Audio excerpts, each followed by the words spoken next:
तो सरकार ने बोला हम एक और रेजिम ला रहे हैं आपके लिए, ठीक है, एक और रेजिम ला रहे हैं जिसके अंदर हम आपको क्या देंगे, रिलैक्सेशन देंगे टैक्स रेट्स में, लेकिन बहुत सारे डिडक्शंस और एग्जेम्पशंस की बलि चढ़ानी पड़ेगी, बलि। तो आ जाओ देखते हैं हम लोग अपना option 1, by default regime. By default tax regime for individual, HUF, AOP, BOI, artificial juridical person under 115 BSE from AY 24-25, this tax regime under 115 BSE is the default tax regime for individual, HUF, AOP, BOI, artificial juridical person. However, these assessees can avail the benefit of optional tax regime, that is regular tax regime, which we have done yesterday, which we have done from very long time, which we have been doing again and again. You can go for that also by exercising option under 115 BSE subsection 6. You can go for that. पुरानी regime के लिए आप जा सकते हो, by default नहीं मिलेगी, थाली में परोस के नहीं मिलने वाली, अब थाली में परोस के ये मिलेगी अब से, ठीक है। वो वाली जाकर उधर बुफे है, वो बुफे में जाओ, खड़े रहो, खुद से लो, ये आला काट है, जगह पे बैठे रहो, तुमको लाके देगा वेटर। डायनामिक्स बदल दिया इन्होंने पूरा, इतने सालों की जो प्रथा थी वही चेंज कर दी, सीधा जो इतने साल से हम फॉलो कर रहे थे उसको ऑप्शनल बना दिया और नए आदमी को बना दिया डिफॉल्ट। ये गलत फहमी में मत रहना कि ये वाली रेजिम फाइनेंस एक्ट 23 में आई है, ये चीज सुनो मेरी बात, इधर देखो, ये रेजिम जो है ना ये फाइनेंस एक्ट 20 से है। कब से है? फाइनेंस एक्ट 20, लेकिन पहले ये ऑप्शनल थी। क्या थी? ऑप्शनल थी। अब ये बाय डिफॉल्ट हो गई, ये एक फर्क है, और भी छोटे छोटे अमेंडमेंट्स है, ठीक है। पहले ये ऑप्शनल थी और वो बाय डिफॉल्ट थी जो हम फॉलो कर रहे थे सालों से, करेक्ट। लेकिन अब ये वाली बाय डिफॉल्ट हो गई। कोई अगर ITR भर रहा है, कुछ कर नहीं रहा है ITR में छेड़खानी, तो रिटर्न इसके हिसाब से भर जाएगा, ठीक है, इसके हिसाब से रिटर्न भर जाएगा फिर। लेकिन अगर आपको चाहिए कि पुरानी वाली लो, तो फिर आपको ऑप्शन फिल करना पड़ेगा, वो ITR के अंदर कॉलम फिल करना पड़ेगा, एक फॉर्म भरना पड़ेगा, ठीक है। आई एम नॉट अवेयर अब तक फॉर्म उन्होंने अपलोड किया है कि नहीं किया है, वो शायद नेक्स्ट ईयर ही करेंगे वो लोग डिस्क्लोज, अभी तक नहीं किया है शायद उसका फॉर्म नंबर, अभी तक नहीं किया, इतना जल्दी नहीं करेंगे लोग। वैसे भी ITR के फॉर्म्स कहाँ आते हैं इतने जल्दी, साल खत्म होने के बाद ही आएंगे ना वो तो, यस और नो, वो अभी तो आने नहीं वाले। हाँ जून के, हाँ जून फर्स्ट वीक से ही आते हो सब, यस। तो अब इसमें सबसे पहले रेट्स देख लेते हैं हम लोग, ठीक है बेटा। रेट्स के लिए आपको 3 का टेबल पढ़ लेना है और 5 का टेबल बस, ठीक है, तो रेट समझ में आ जाएंगे। ये CA इंटर वालों को पढ़ाया ना मैंने, अरे सर ये तो 3 और 5 का टेबल है, मैं बोला सही बताया तुमने बेटा, मैं फाइनल वालों को भी यही बोल दूंगा, ठीक है। दिमाग फालतू जगह बहुत चलता है उनका। 3 लाख रुपए तक नो टैक्स, ठीक है, यहां पर इन्होंने लिमिट बढ़ाकर 3 लाख कर दिए, ठीक है। 3 लाख से लेकर 6 लाख तक 5%, ठीक है। 6 लाख से 9 लाख 10, 5% बढ़ रहा है फॉर एवरी 3 लाख। चेक करो ना प्लीज, क्या पढ़ा उसमें, क्लियर है, याद रखने की जरूरत नहीं पड़नी चाहिए। सुन रहे हो ना बेटा तुम लोग अच्छे से, प्लीज, मेरे को डर लग रहा है तुम लोग से,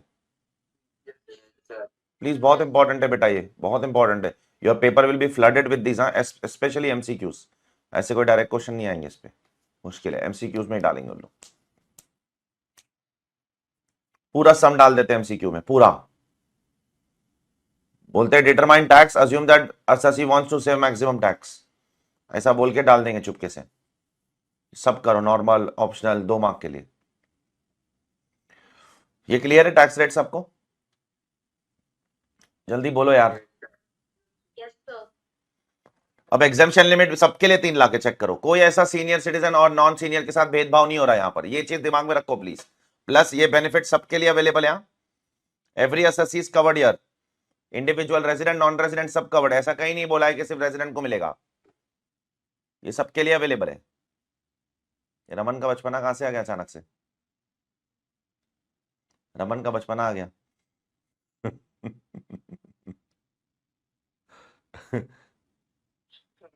ठीक है, इसमें चेंजेस हुए क्या? हाँ वो रेंज पहले 2.5 लाख हाँ, थी, रेट में चेंजेस हुए हैं, हाँ, इसलिए मैंने सब कुछ अमेंडमेंट करके डाल दिया है, मगजमारी नहीं मांगती है। अगर आपको पुराने रेट चाहिए, पुराने रेट चाहिए, पहले क्या रेट्स थे, अभी क्या रेट्स हैं, ऑब्वियसली वो याद रखना जरूरी नहीं है पार्थ, करेक्ट, लेकिन फिर भी चाहिए तो देख, मैंने अपनी रेगुलर बैच की बुक के अंदर देख दोनों डाला हूं, दिख रहा है, हाँ, बराबर। अप टू 23-24 क्या था, और AY 24-25 से क्या हो गया, दिख रहा है बेटा। बट मैं उन चक्करों में नहीं पड़ रहा हूं, क्योंकि क्यों अननेसेसरी कंफ्यूज होने का, पहले क्या था अभी क्या करने का है, पहले का रेट अपने को एक याद हो जाए वही बड़ी बात है, यस। हाँ, लेकिन मैंने यहाँ डाला हूं, मैंने सब चीज का कंपैरिजन डाला हूं, पहले क्या था अभी क्या है, बट वो जाने दो ना, छोड़ो ना, क्या करना है अपने को, ऐसे ही बहुत ज्यादा भारी पड़ जाएगा, नहीं तो मुद्दे पे रहते हैं हम लोग, यस और नो। हाँ, but you have a good question Parth. Rates में चेंज आया है, पहले 2.5 लाख से शुरू होता था, अब 3 लाख से शुरू हो रहा है, ठीक है। पहले क्या था पता है यहाँ, और इस सुनो सुनो सुनो सुनो सब लोग बहुत बारीकी से सुनो, बहुत छोटे लेक्चर में आज बहुत कुछ बोलना है मुझे, ठीक है, 3 घंटे के लेक्चर में बहुत कुछ बोलूंगा मैं आज, तो बहुत केयरफुल रहना, आपको बहुत कंटेंट लेना है, आज अंदर कंज्यूम करना है। 3 लाख तक नहीं था पहले, 2.5 लाख से 5 लाख, फिर 7.5 लाख, फिर 10 लाख, फिर 12.5 लाख, 15 लाख, ऐसा 2.5 लाख रुपए से बढ़ता था पहले, समझा क्या। अभी 3-3 लाख से बढ़ रहा है, क्लियर, अरे बोलिए। हाँ, अब पहली चीज यहां पर मैंने बोला, यहां पर सब लोग इधर देखो, प्रणव आजा बेटा, 3 लाख रुपए सबके लिए, सीनियर सिटीजन हो या नॉन सीनियर सिटीजन हो, 80 साल के अंकल हो या 60 साल के, सबके लिए 3 लाख लिमिट है, चेक करो, ठीक है। अब यहां पर एक बहुत बड़ा डाउट है दिमाग में लोगों के, जो मेरे भी दिमाग में है, मुझे खुद को नहीं पता अब क्या करना है इस केस में, ठीक है। अब वो डाउट मैं आपके सामने रेस करके छोड़ देता हूं, अब इस पर कोई क्लैरिफिकेशन आएगा सीबीडीटी का तो मैं एड्रेस करूंगा, ना तो हमको तो फिर अपने अपने असम्पशन के हिसाब से चलना पड़ेगा। डाउट क्या है पता है, इधर देखो बेटा, एक आईटीआर भरने के लिए इंडिविजुअल कब ऑब्लिगेटेड होगा ये बताओ।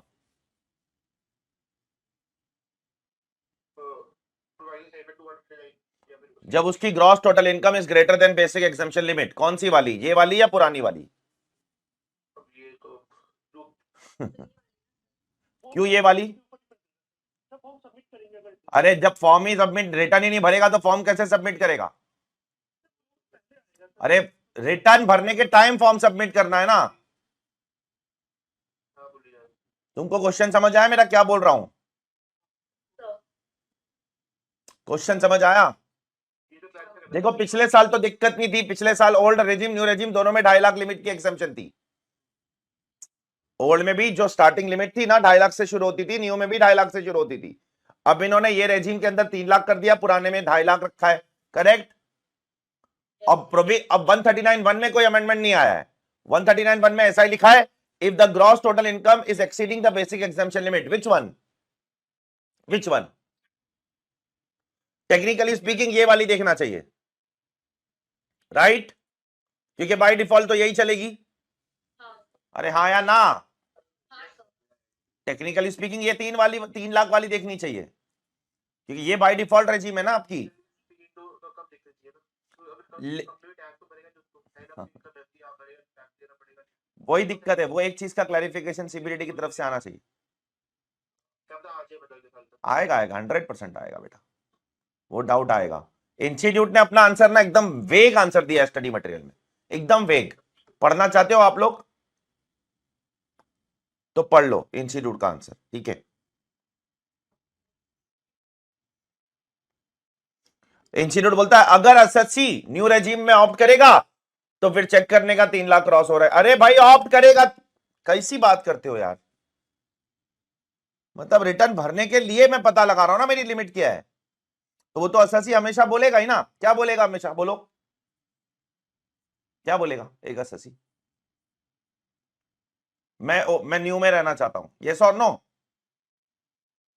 और 2,70,000 की इनकम होगी तो बोलेगा मैं न्यू में रहना चाहता हूं, correct or not?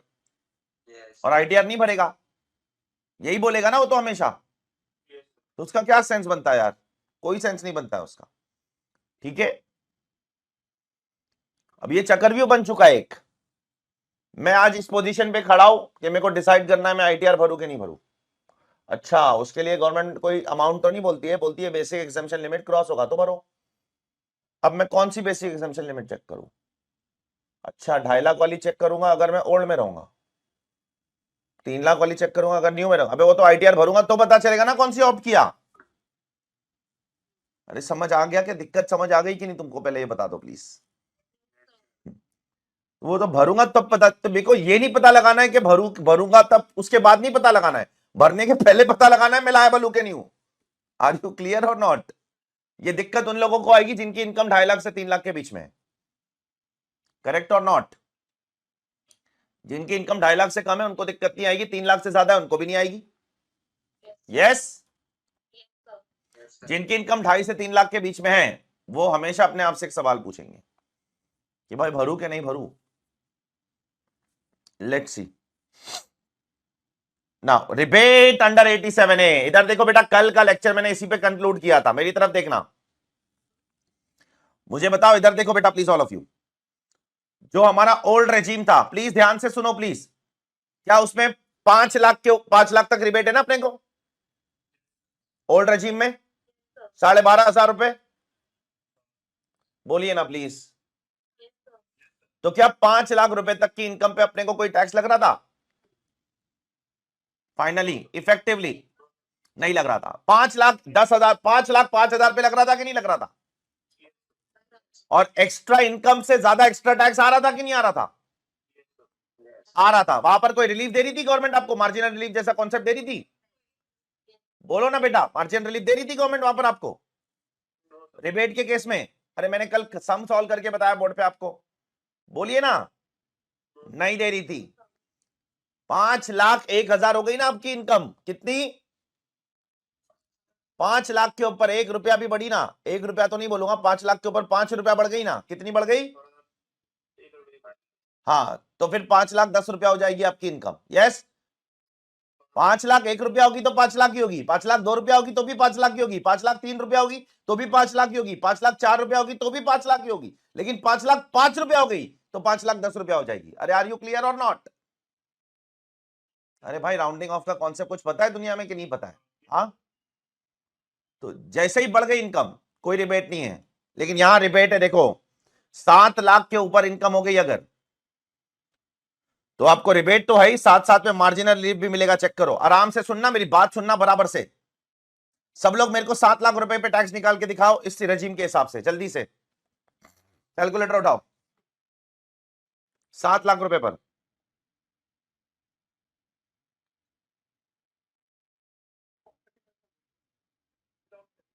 Without cess ही चाहिए।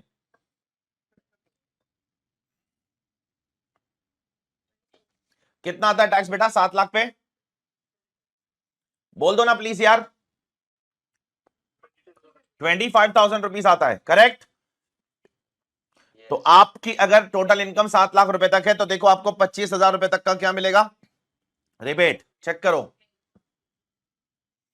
ये एक बढ़िया काम किया है गवर्नमेंट ने, ठीक है। 7 लाख रुपए तक की इनकम पे आपको फुल रिबेट, क्लियर? अरे बोलो भाई, ये बढ़िया काम किया है एक।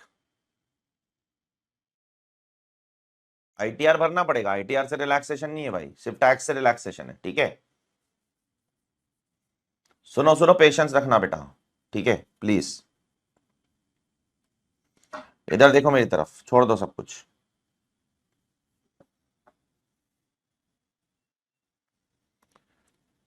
Total income 7 lakhs, tax comes to how much? Basic tax, cess को छोड़ दो। अब अगर मेरी टोटल इनकम 7,10,000 हो जाती है या 7,20,000 हो जाती है, तो बताओ मेरा टैक्स कितना आएगा, निकालो।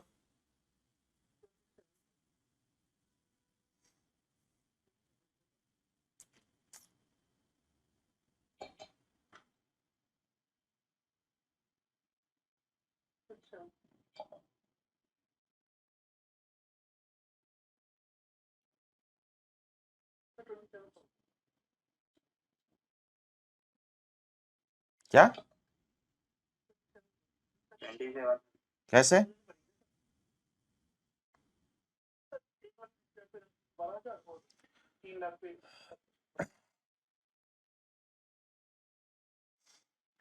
एक लाख पहले 5 लाख 6 लाख तक कितना आया? 15,000 और बचे हुए 1,20,000 पे कितना आ गया? 10%। ठीक है, कितना हो गया? 12,000। ठीक है, मेरे को तुमसे क्या चाहिए पता है? मेरे को तुमसे एक ना मैथमेटिकल आंसर चाहिए, बुक में मत देखना। मैथमेटिकल आंसर ये है कि ऐसी कौन सी इनकम है, एक ऐसी टोटल इनकम बताओ, ठीक है, जहां पर मेरी एक्स्ट्रा इनकम और एक्स्ट्रा टैक्स दोनों सेम हो जाएंगे। ठीक है, मेरे को एक ऐसी इनकम चाहिए। पहले सब लोग ये बताओ, मार्जिनल रिलीफ का कॉन्सेप्ट जो कल मैंने बताया था वो क्या था? नहीं तो कुछ पल्ले पढ़ना नहीं है, कुछ मतलब नहीं है ये सब बात करके। ठीक है, मार्जिनल रिलीफ का आपको कॉन्सेप्ट बराबर से पता होना चाहिए। हाँ, एक्स्ट्रा इनकम ज्यादा होती है एक्स्ट्रा टैक्स से, बराबर, तो मार्जिनल रिलीफ मिलती है। Correct or not? अरे हाँ या ना?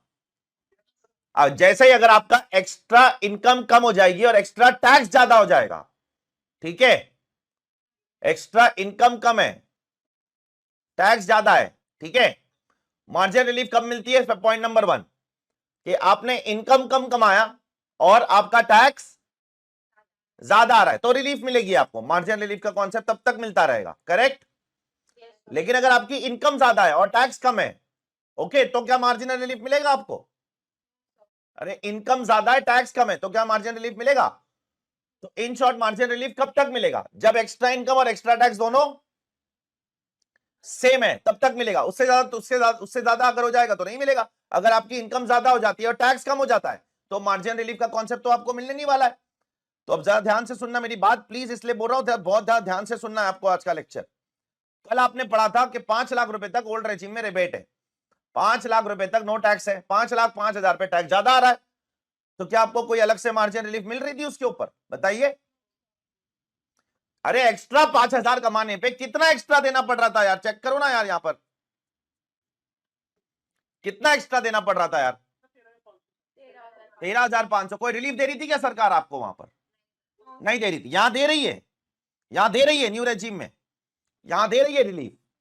आपको वो अमाउंट बताना है, अगर आप लोग बता सकते हो तो। नहीं तो मैं तो बता दूंगा, मेरे बुक में भी लिखा हुआ है। ब्रेक इवन पॉइंट ढूंढना है जहां पर extra income and extra tax will be same amount. वो तो वही तो सोचना है ना तुमको कैसे करना है।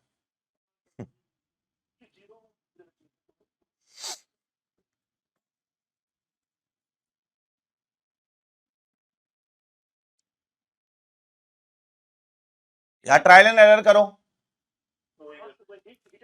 हाँ, ट्रायल एंड एरर करो और क्या।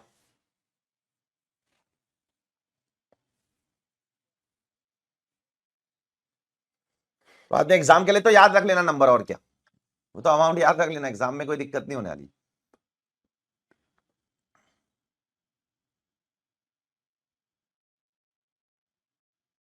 देखो 7 लाख का टैक्स तो आपको पता है, उसके ऊपर जाना है आपको। ठीक है,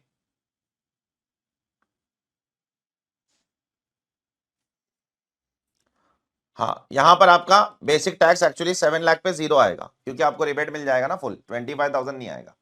करेक्ट? फुल 25,000 में से पूरा 25,000 माइनस होगा ना? यस।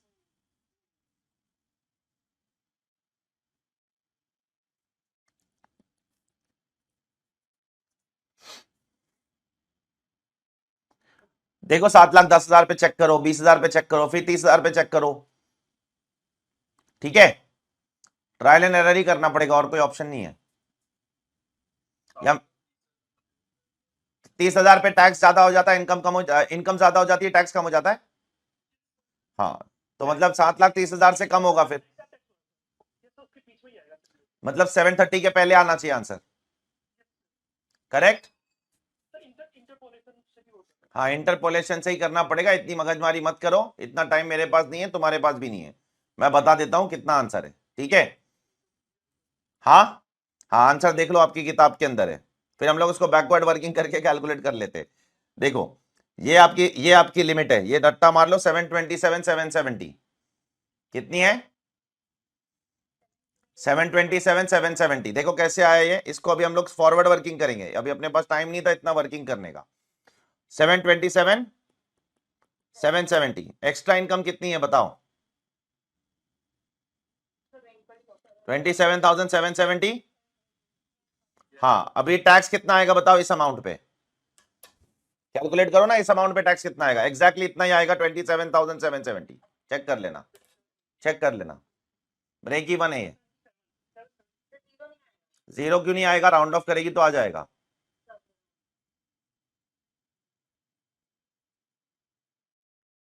बराबर, तो ये रट्टा मार लो अमाउंट, मतलब एक बंदा देखो प्रैक्टिकल लाइफ में आपको ऐसे सोचना है, एक बंदा अगर इतना भी कमाता है ना एग्जैक्ट, कितना इतना भी एग्जैक्ट कमाता है ना तो जीरो टैक्स। समझ गया तुमको क्या बोल रहा हूं, फुल रिबेट हो जाएगा। अरे आर यू क्लियर यार, एग्जैक्टली 727 ये खेलेंगे लोग, ये मस्ती करेंगे तुम्हारे साथ एग्जाम में, पक्का लिख के ले लो इसको, रट्टा मार लो अमाउंट को, क्योंकि एग्जाम में इंटरपोलेशन ये सब फालतूगिरी कर नहीं सकते हो तुम, ठीक है। 727 770 ये याद रख लो प्लीज, इस पे आपको फुल रिबेट है, कोई टेंशन नहीं है इतने तक। तो ये मार्जिनल रिलीफ जो आपको मिल रही ना, ये आपको ओल्ड रेजिम में नहीं थी, वहां नहीं थी, सॉरी टू से, बट न्यू में उन्होंने सोचा कि देना चाहिए तो दिया, ओल्ड में नहीं दिया, ठीक है। आगे बढ़ रहा हूं मैं, जरा ध्यान से सुनना please, there are lot of things to say. Sir special income पे कैसे टैक्स लगेगा, वो स्पेशल रेट पे ही लगेगा, डोंट वरी, जैसे सबको लगता है। कैपिटल गेन्स, लॉटरी, बॉटरी, ये सब टैक्स रेट जो है ये किसके रेट्स है, ये किसके ऑल्टरनेट्स है, हाँ ये आपके स्लैब रेट्स के ऑल्टरनेट्स है। आपके स्पेशल इनकम के लिए ये टैक्स रेट्स नहीं अप्लाई होंगे, स्पेशल इनकम के लिए स्पेशल रेट ही अप्लाई होंगे, लॉटरी वही 30% पे टैक्स होगा, एलटीसीजी एसटीसीजी वैसे ही टैक्स होगा जैसे सबको होता है, ठीक है। बढ़ो आगे, जल्दी बोलो बेटा प्लीज यार। हाँ अब सरचार्ज में भी चेंजेस आए हैं, ओल्ड रेजिम और न्यू रेजिम में। बताओ न्यू रेजिम में वो जो अपनी पुरानी वाली रेजिम है उसमें सरचार्ज मैक्सिमम कितना है, मैक्सिमम सरचार्ज 37, यहां पर मैक्सिमम सरचार्ज 25% ही है बस, कितना है 25। तो सब अमीर इधर आने वाले, भाग के आएंगे इधर, ठीक है, सब गरीब भी इधर आएंगे, वो भी भाग के आएंगे, बीच वाले फंसेंगे हमारे जैसे, ठीक है, बीच वाले ही फंसने वाले यहां पर। बीच वालों को ही डिसीजन लेना है कि इधर जाओ कि उधर जाओ, उधर जाओ कि इधर जाओ। गरीब बोलेगा 7 लाख के अंदर हूं मैं, बहुत सही है, मस्त है, माफ, क्या टेंशन चाहिए लाइफ में, 50,000 रुपया महीना भी माफ है, 60,000 रुपया महीना भी माफ है, 60,000 से कितना होगा साल का, 7,20,000 होगा ना, हाँ फुल रिबेट, यस। अमीर बोलेगा 5 करोड़ के ऊपर वाला, अरे छोड़ो 37% 15% पे जाते, 25% पे जाते, 12% का सरचार्ज बच जाएगा टोटल टैक्स पे, यस। 2-3 लाख रुपए का एटीसी फेटीसी से उसका क्या ही फर्क पड़ने वाला है उसको, यस और नो। ये बीच वाले मरेंगे इधर, ठीक है, सब वो सोचते बैठो। अभी सरचार्ज का टेबल देखते चलो, अगर टोटल इनकम, सुनो अभी बहुत बारीकी से, सब पढ़ाया था पहले, कुछ चेंजेस नहीं है, सिर्फ एक कॉलम या एक रो यहां से हट गया है, 2 करोड़ से 5 करोड़ वाला वो हट गया, ठीक है। Where the total income including dividend income, capital gains income, special income is greater than 50 lakhs and less than equal to 1 crore, 10% surcharge लगेगा, ठीक है, इंक्लूडिंग सर्कल करना। Where the total income including dividend income, capital gains, special income greater than 1 crore, less than equal to 2 crore, 15% लगेगा, ठीक है। ये तो वहां पर भी सेम ही था, यहां तक सब कुछ सेम है बेटा, दिख रहा है तुमको, ये तीसरा वाला पॉइंट भी सेम है, ये भी ऐसी था, जाकर चेक कर लेना ऊपर वाले टेबल में। Where the total income excluding the special income, अब excluding है बराबर से हाईलाइट करो, स्पेशल इनकम को छोड़कर, स्पेशल इनकम को छोड़कर मेरी इनकम 2 करोड़ से ज्यादा है, कितना भी ज्यादा है, सुनो अब यही चेंज आया है, कितना भी ज्यादा है, 2 करोड़ के ऊपर 3 करोड़ हो, 4 हो, 5 हो, 6 हो, 8 हो, 10 हो, 15 हो, 20, 50, 100 करोड़, 200 करोड़, कितना भी हो, 25% सरचार्ज लगेगा, बस टेबल खत्म हो गया यहां पर। वहां पर ऐसा नहीं था, वहां पे 2 से 5 का एक स्लैब था, फिर 5 के ऊपर एक स्लैब था, यस और नो, और स्पेशल इनकम पे 15% लगेगा, उससे ज्यादा नहीं लगेगा, ठीक है। और लास्ट केस में डिविडेंड इनकम इंक्लूडिंग है, देखो ये सब पे मैंने एग्जाम्पल सब लिखाया था, जाकर चेक करना तुम। हाँ, पहले लेक्चर में कराया था जब मैं पार्टनरशिप फर्म ये सब पढ़ा रहा था, ठीक है। Where the total income including dividend income and capital gains under section 111A, 112 and 112 is greater than 2 crore is in cases not covered under 3 above। चलो फिर भी एक बार मैं आपको बता देता हूं, चलो तुम भी क्या याद रखोगे। केस 1 में कब आऊंगा मैं? जब मेरी, सुनो, केस 1 यहां पर, सुनो सुनो सुनो, बोलो। हाँ, जब मेरी सपोज अगर मैं 2 इनकम ले लेता हूं, पीजीबीपी ले लेता हूं और स्पेशल इनकम ले लेता हूं, ठीक है। स्पेशल इनकम को एसआई शॉर्टकट लिखता हूं, स्पेशल इनकम में ये सारी इनकम्स आएगी, ठीक है बेटा। तो पीजीबीपी इनकम कितनी है मेरी? फॉर एग्जांपल मुझे कुछ नंबर्स बताओ जो इसमें मैं फॉलो कर सकता हूं। से 40 लाख है और स्पेशल इनकम 30 लाख है, तो मैं इधर आ जाऊंगा, ठीक है। चेक करो ना बाबा, आऊंगा कि नहीं इधर मैं, ठीक है। और मेरे को टोटल इनकम पे, टोटल टैक्स पे कितना सरचार्ज लगेगा? 10% लगेगा, जो भी टैक्स आएगा। 40 लाख पे टैक्स कैसे निकालूंगा? Slab rates. और 30 लाख पे टैक्स कैसे निकालूंगा? जो मेरे स्पेशल रेट्स है वो, ठीक है। बढ़ो आगे। सेकंड केस लेता हूं मैं, मान लो मेरा पीजीबीपी है 90 लाख, ठीक है, और स्पेशल इनकम है 70 लाख, ठीक है। तो कितना सरचार्ज लग जाएगा मुझे? 15% का सरचार्ज लग जाएगा टोटल टैक्स पर। क्लियर? हाँ, अब मेरी पीजीबीपी इनकम है, मान लो मेरी पीजीबीपी इनकम है, तीसरे केस में मेरी पीजीबीपी इनकम है, सपोज कुछ भी अमाउंट बोल सकते हो 2 करोड़ के ऊपर, ठीक है। कुछ भी नहीं, 2 करोड़ के ऊपर कुछ भी बोल सकते हो, से 3 करोड़ है, 5 करोड़ है, 10 करोड़ है, 15 करोड़ है, 20 करोड़, कुछ भी बोलो। और स्पेशल इनकम भी है मेरी से 1 करोड़ रुपए, ठीक है, कुछ भी हो। तो अब मेरा देखो केस 3 में follow, where the total income excluding the special income is greater than 2 crore. Yes, तो ये जो स्पेशल टोटल इनकम है नॉर्मल वाली, इस पर मुझे 25% सरचार्ज लगेगा, और ये वाली जो इनकम है इस पर मुझे कितना परसेंट सरचार्ज लगेगा? बोलो। 15% सरचार्ज लगेगा। कुछ समझ आया दुनिया में क्या बोल रहा हूं? अब लास्ट वाला केस देखो, where the total income including dividend income, capital gains, 111 is greater than 2 crore rupees. ये यहां पर क्या केस हो सकता है पता है? सुनो अच्छे से। यहां पर है ना, जो मेरा पीजीबीपी है ना, पीजीबीपी ये मेरा 1.8 करोड़ है, ठीक है। कितना है? 1.8 करोड़ है, ठीक है। और मेरी स्पेशल इनकम जो है वो 4 करोड़ है। अब मुझे बताओ, ये केस क्या पहले 3 में फॉल कर सकता है कहीं? चेक करो, चेक करो, कहीं फॉल करेगा? केस 1 में करेगा? नहीं करेगा, क्योंकि केस 1 में अप टू 1 करोड़ है टोटल इनकम, केस 2 में अप टू 2 करोड़ है, केस 3 में तुम्हारी अदर इनकम, तुम्हारी total income excluding special income 2 crore से ज्यादा होना चाहिए। Correct or not? तो ये पहले 3 केस में फॉल नहीं करेगा, केस 4 में आएगा, चेक करो। और केस 4 में क्या? अब पूरी पूरी इनकम पे जो टैक्स आएगा उस पर पूरा 15% बस। चेक करो, यहां पर 2 अलग सरचार्ज नहीं लेना है आपको, ऐसा ही था उधर भी, जाकर चेक करना। पूरी इनकम पे जो भी टैक्स आएगा उस पर 15% सरचार्ज मार दो। Is it clear? हाँ, यहां पर भी वो प्रोविजन एप्लीकेबल है जो ओल्ड रेजिम में था, कि अगर आपकी कंपनी में सिर्फ, आपकी एओपी में सिर्फ कंपनीज है एज अ मेंबर, तो आपका surcharge can not exceed 15%। Check करो,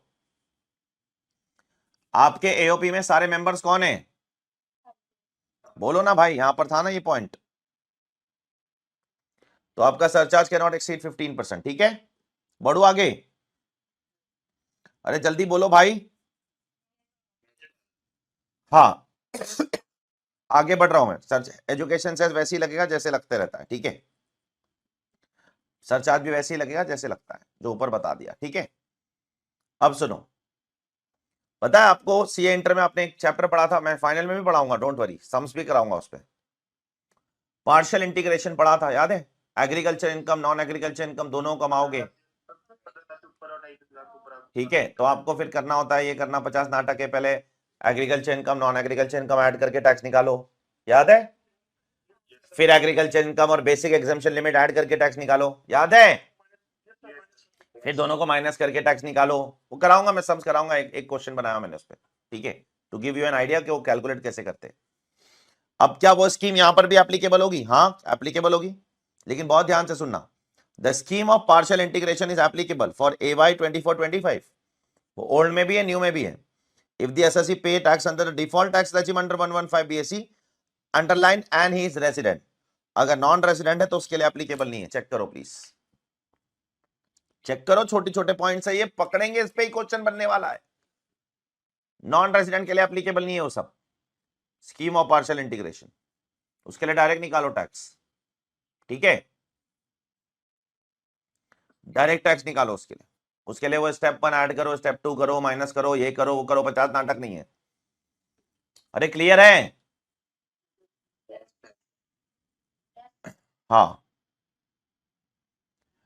अब किसके लिए अवेलेबल है ये प्रोविजन? इधर देखो मेरी तरफ, बोलू मैं?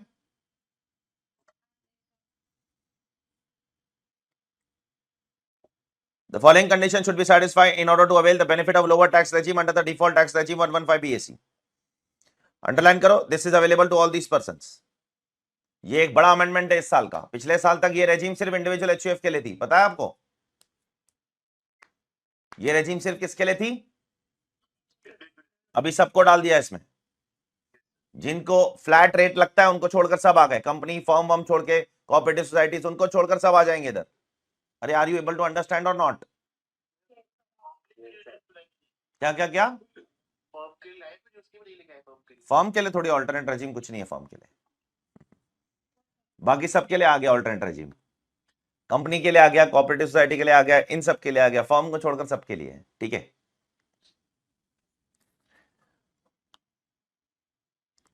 ये कैसी रेजिम है? आपसे घड़ी घड़ी बोल रहा हूं मैं, ये रेगुलर हो गई आपकी, बाय डिफॉल्ट रेजिम हो गई। ऑप्शन में भी exercise to opt for optional tax regime, regular regime. These rules are applicable, आप सबके लिए एप्लीकेबल है, रेजिडेंट नॉन रेजिडेंट, इसमें कोई भेदभाव नहीं है, सब ले सकते हैं, ठीक है, कोई भी ले सकता है। सैलरीड एसएससी हो, बिजनेस एसएससी हो, रिटायर्ड एम्प्लॉय हो, सेल्फ एम्प्लॉयड हो, कुछ भी हो, कोई ऐसा रिस्ट्रिक्शन नहीं है हेड ऑफ इनकम का, ठीक है। हाँ, अब यहां पर आ तो गए हम, सब अच्छी बातें ही की है अब तक। इधर देखो ना, क्या क्या अच्छी बातें की, बोलो पॉजिटिव्स क्या क्या थे? Low tax rates, low surcharge rates, rebates up to 7 lakh, 727, 770, correct or not? अब तक अच्छी बातें ही की है हमने, बुरी बातें की नहीं अब तक, करेक्ट। लेकिन इस बाय डिफॉल्ट रेजिम में आने का और इसको लाने का गवर्नमेंट का उद्देश्य क्या है? गवर्नमेंट का ऑब्जेक्टिव यहां पर यह है कि हमको ये सब चेक करने के लिए कंटाल आता है बहुत, ठीक है। तुम क्या क्लेम कर रहे हो, क्या नहीं क्लेम कर रहे हो, हमारे पास उतना टाइम नहीं है, ठीक है। कितना भी एआई आ जाए, कुछ भी आ जाए, इतना आसान नहीं है इन चीज को वेरीफाई करना। देयरफॉर इस रेजिम के अंदर हम बाय डिफॉल्ट आपको ये सारे डिडक्शंस ब्लॉक कर देंगे। क्या कर देंगे? ब्लॉक नहीं देंगे। अब कौन कौन से नहीं दे रहे, चलो देखते हैं। Total income of the assessee is calculated under the default tax regime without claiming the following deductions and exemption. बहुत बारीकी से सुनना, भी 3 क्वेश्चन तुम्हारे मुंह पे दागने वाला हो थोड़ी देर में, ठीक है, बड़े बड़े, जिसमें हमको आपको दोनों रेजिम के हिसाब से सम सॉल्व करना है। तो तुम ध्यान दो इधर, फिर बाद में पेज पलट पलट के नहीं देखना, ठीक है। क्या क्या नहीं मिलेगा, शुरू हो जाओ मेरे साथ। सबसे पहले क्या मना किया? एलटीसी, लीव ट्रैवल कंसेशन मना कर दिया, जो सैलरी में मिलता है, ठीक है।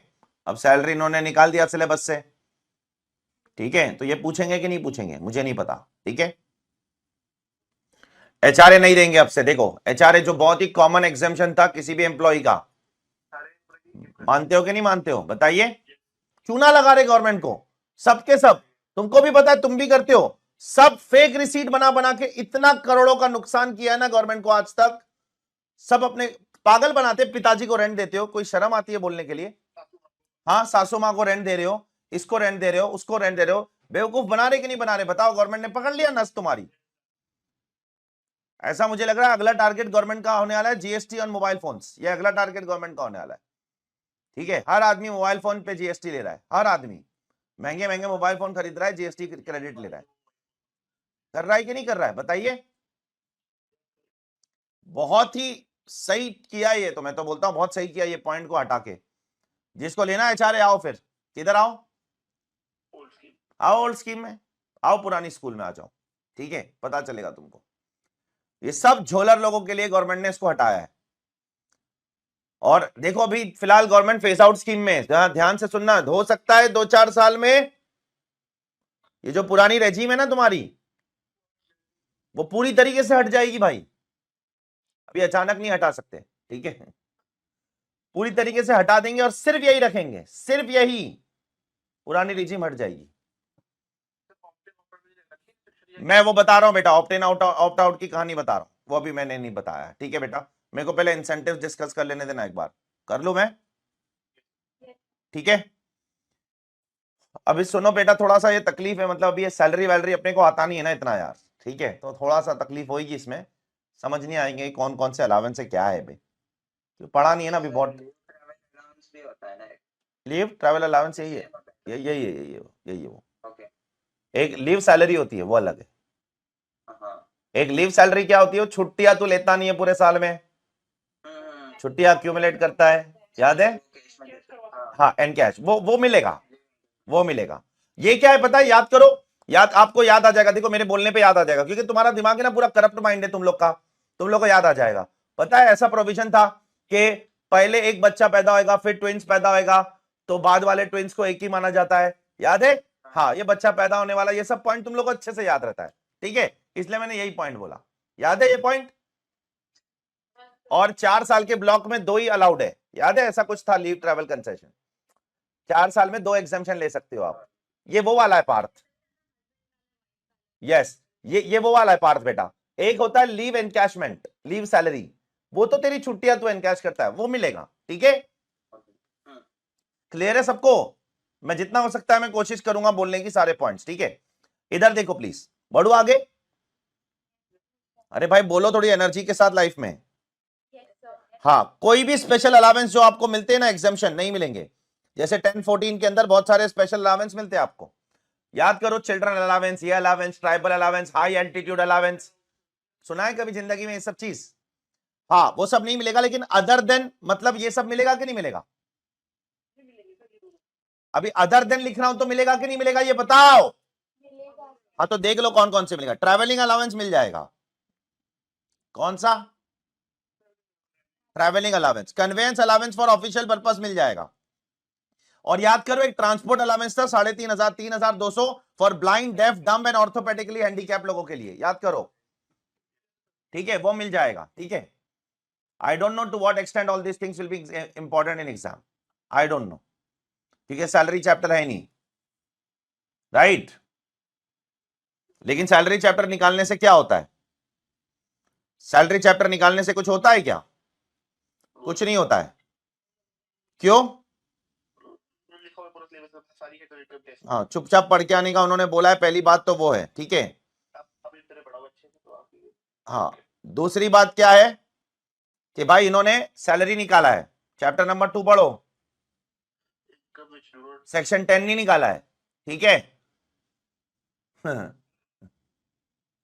तो ये जो सब बता रहा हूं ये सैलरी का पार्ट नहीं है, ये सेक्शन 10 का पार्ट है, कुछ समझ आ रहा है बेटा, तो पढ़ना है इन शॉर्ट, और कुछ नहीं, तुम्हारे पास ऑप्शन नहीं है, चुपचाप पढ़ लेना, ठीक है।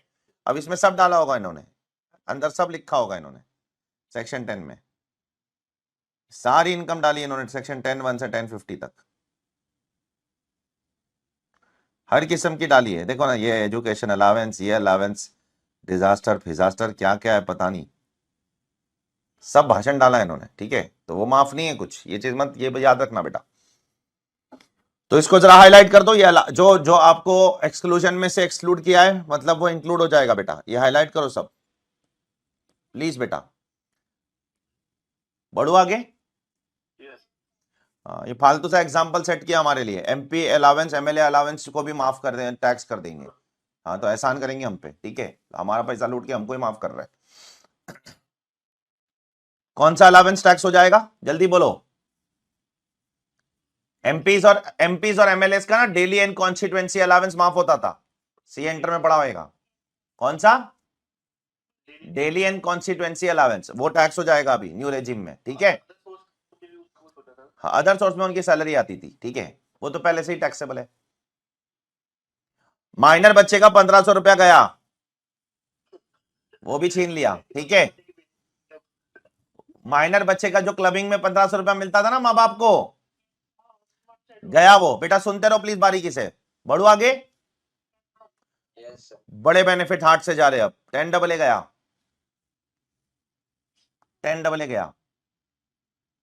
वैसे भी 10 डबल ए वाला कौन सा इंडिविजुअल होता है, गया तो गया, ठीक है। हो सकता है, मना थोड़ी किया लॉ ने, मना नहीं किया लॉ ने मना नहीं किया है, हो सकता है, ठीक है। नहीं होगा ना तो होते फिर बनते सब इधर आते, अगर नहीं होता तो सब आते इधर फिर। समझा तू क्या बोल रहा हूं मैं? सब बनाते हैं, सोल प्रोप्राइटरशिप पे ही काम करते सब फिर।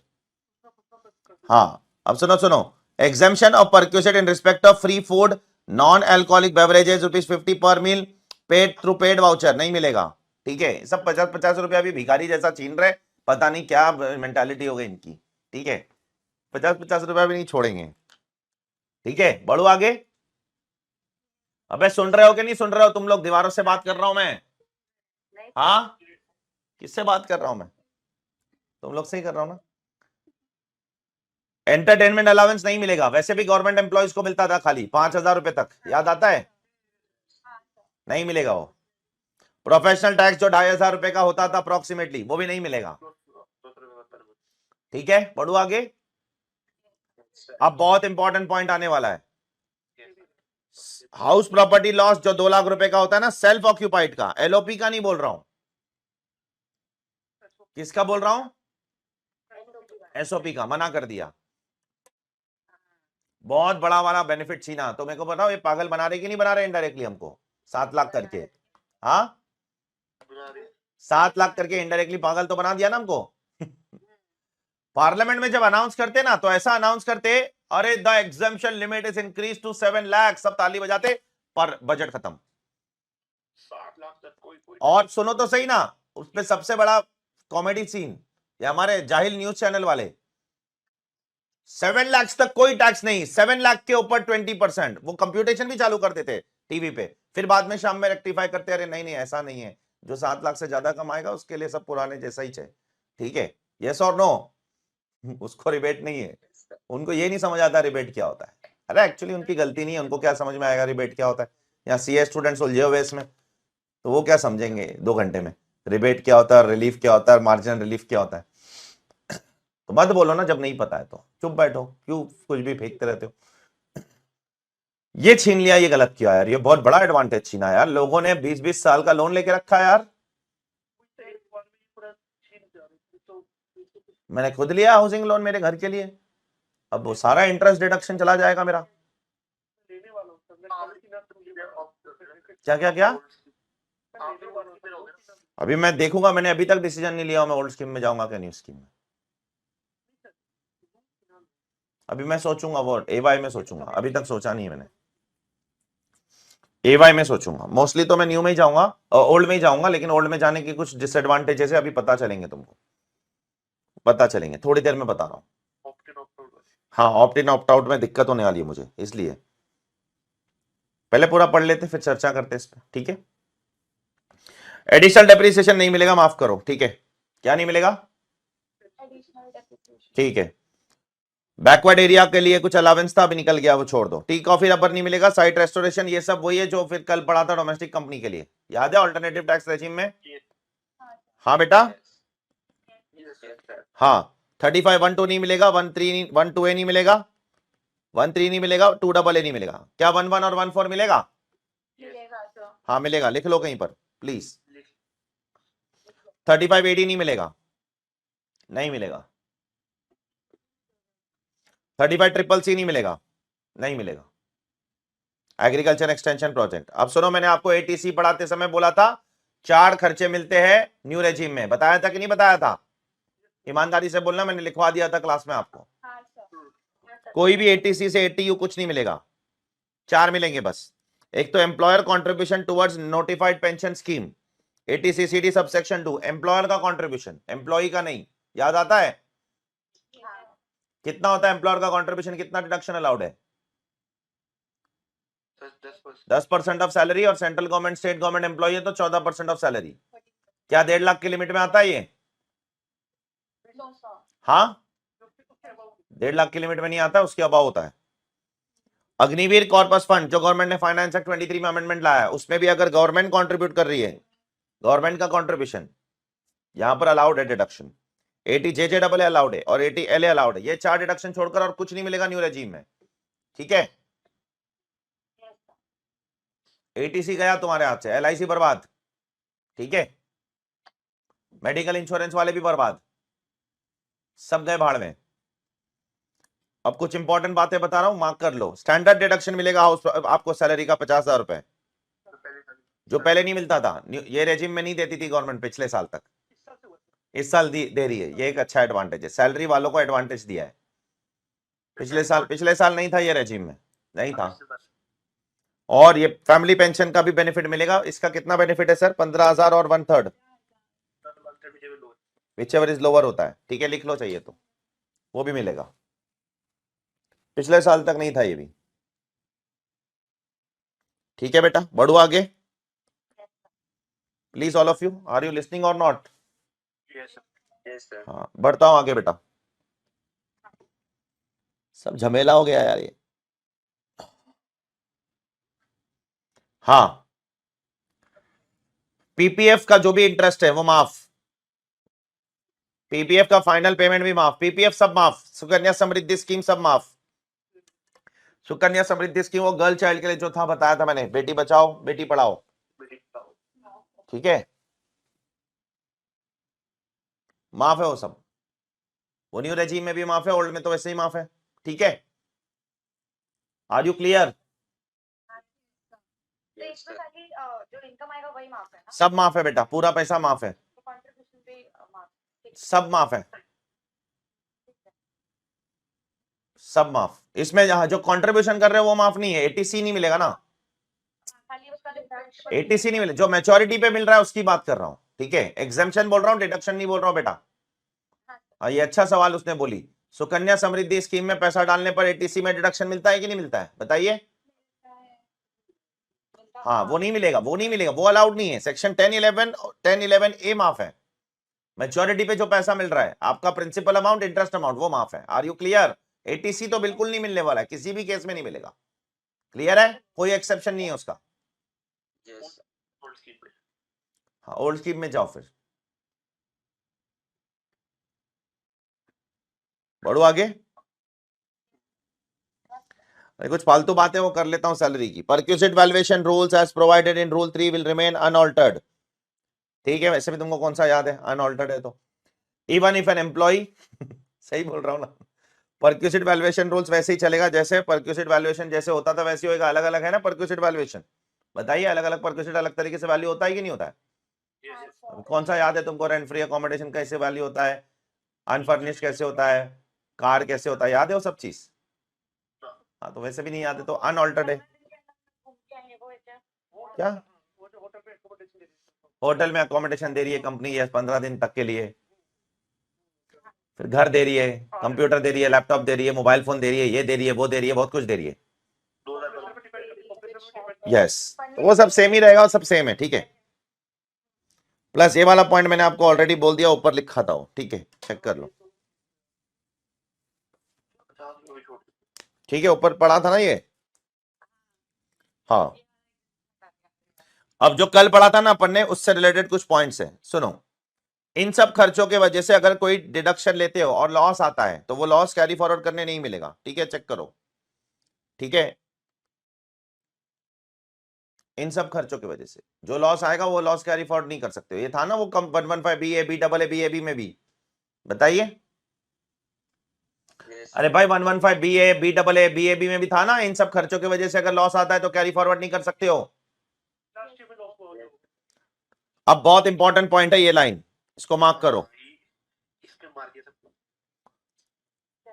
ये मार्क करना बराबर से, कंफ्यूजन वाला पॉइंट है, बहुत बारीकी से सुन लो। ये छोड़ दो पहले, ये छोड़ दो, पहले छोड़ दो, ये पढ़ो ही मत इसको। पहले मेरे सवाल का जवाब दो। एसओपी इंटरेस्ट का क्या होएगा? लैप्स हो जाएगा, वो गलती से भी सेट ऑफ नहीं करना, ठीक है, वो भूल जाने का, ठीक है। कैरी फॉरवर्ड भी नहीं हो सकता है, वो लैप्स हो गया हो। अब ये बात क्या बोल रहा है? Any loss under the head house property can not be set of with any other head of income under cannot be set off with any other income under any other head of income. ये क्या बात करना चाह रहा है? ये कौन से लॉस की बात कर रहा है? Interest on LOP. हाँ, वो जो SOP ये एलओपी की बात कर रहा है. किसकी बात कर रहा है? एसओपी तो वैसे ही चला गया कचरे के डब्बे में. यस और नो? अरे बोलो ना भाई. हाँ, एलओपी भी आप किसी और हेड ऑफ इनकम से सेट ऑफ नहीं कर सकते हो. अच्छा, मेरे पास 2 एलओपी है, एक में लॉस है, एक में प्रॉफिट है, सेट ऑफ कर पाऊंगा? जल्दी बोलो. सामने सामने कर लूंगा. वो कर सकते हो, दूसरे हेड में नहीं जा सकते हो. जो जनरली आपको अलाउड होता है अप टू 2 लाख रुपीस, याद आता है? 2 लाख तक सेट ऑफ कर सकते हो ना. एलओपी का लॉस भी दूसरे हेड से. यहां पर वो भी मना कर दिया है. तो बारीकी से सुनना मेरी बात है, यहां पर कंफ्यूजन शुरू हो जाएगा. एसओपी इंटरेस्ट का क्या करोगे? कुछ भी नहीं करोगे, कचरे के डब्बे में फेंक दो उसको. ठीक है. एलओपी इंटरेस्ट का, एलओपी के लॉस का क्या करोगे? एलओपी का कोई दूसरा एलओपी है तो उससे सेट ऑफ कर लो. करेक्ट. कोई दूसरा हेड है तो नहीं मिलेगा. हाउस प्रॉपर्टी के अंदर सेट ऑफ कर लो. Are you clear? घर खरीदना भी मुश्किल हो गया. हाँ, घर खरीदना भी मुश्किल हो गया, सब हो गया. सबसे बड़ा आयरनी क्या है पता है? सबसे बड़ा आयरनी बताओ क्या है? बताओ. नहीं, सबसे बड़ी मजाक बताओ तुमको क्या है? हाँ, सबसे बड़ा मजाक ये है कि 2 साल पहले इन्होंने सेक्शन लाया 80 क्या लाया? EEA. और बोला घर खरीदो 1.5 लाख रुपए का एक्स्ट्रा डिडक्शन देंगे चैप्टर 6 से में इंटरेस्ट का. ठीक है. और 21 में प्रोविजन लाया, बोले कुछ नहीं देंगे. कितना धोखेबाज है लोग यार. कितनी अनसर्टेनिटी है ना लाइफ में. इतने अनसर्टेन तो हम लोग नहीं है, सीए स्टूडेंट्स लोग. लाइफ में कि आज पढ़ना है कि नहीं पढ़ना है, कि आज सोना है कि जागना है, कि आज लेक्चर बैठना है, इतने अनसर्टेन तो तुम लोग नहीं. उससे ज्यादा सर्टेनिटी तो तुम्हारी लाइफ में. तुमने वादा किया ना यार, मतलब जो बंदे ने डिसीजन लिया 20 साल का सोच के लिया यार. तुमने अचानक से बोल दिया. स्लैब रेट्स बढ़ाना तुम्हारा जेन्युइन हक, जेन्युइन राइट था यार, वैसे ही बढ़ा देते तुम. इन्फ्लेशन इतना हो गया पिछले कितने सालों में. तुम 2014 से स्लैब रेट 2.5 लाख ही रखे हो, और अब 7 लाख करके कोई बहुत बड़ा एहसान तो नहीं किया हम पे. डायरेक्ट टैक्स कलेक्शन तो 2 गुना बढ़ गए तुम्हारे. 5 लाख करोड़ से 14 लाख करोड़ हो गए. वो तो बढ़ गए आपके, तो स्लैब रेट क्यों नहीं बढ़ाते हो? अभी क्या कर सकते? कुछ नहीं कर सकते. सर अगर कैरी फॉरवर्ड के आ रहे हैं मेरा लेट आउट प्रॉपर्टी का इंटरेस्ट. हाँ, लेट आउट का कैरी फॉरवर्ड कर सकते हो ना, कोई दिक्कत नहीं है. ठीक है. एलओपी से सेट ऑफ करके कैरी फॉरवर्ड कर दो. ठीक है, कोई टेंशन जो नहीं. आ रहे हैं जो आ रहे हैं मतलब अब तक था वो मिल जाएगा इस बार. हाँ, वो भी मिलेगा, कोई दिक्कत नहीं है. एसओपी का होना है. देखो, नॉर्मल डेप्रिसिएशन के लिए भी मना किया, मैक्सिमम 40% ही देंगे आपको. मैंने बता दिया 45% एक ही केस में आ सकता है बस. ठीक है. यस. Yes sir. हाँ, अब कुछ अच्छी बात है. पॉजिटिव्स, कुछ पॉजिटिव्स भी बोलना चाहिए, सिर्फ नेगेटिव नहीं. एएमटी नहीं लगेगा इनको. ठीक है. इनके लिए एएमटी एप्लीकेबल नहीं है. ठीक है बेटा.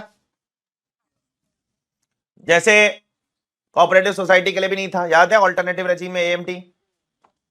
अरे बोलिए ना भाई.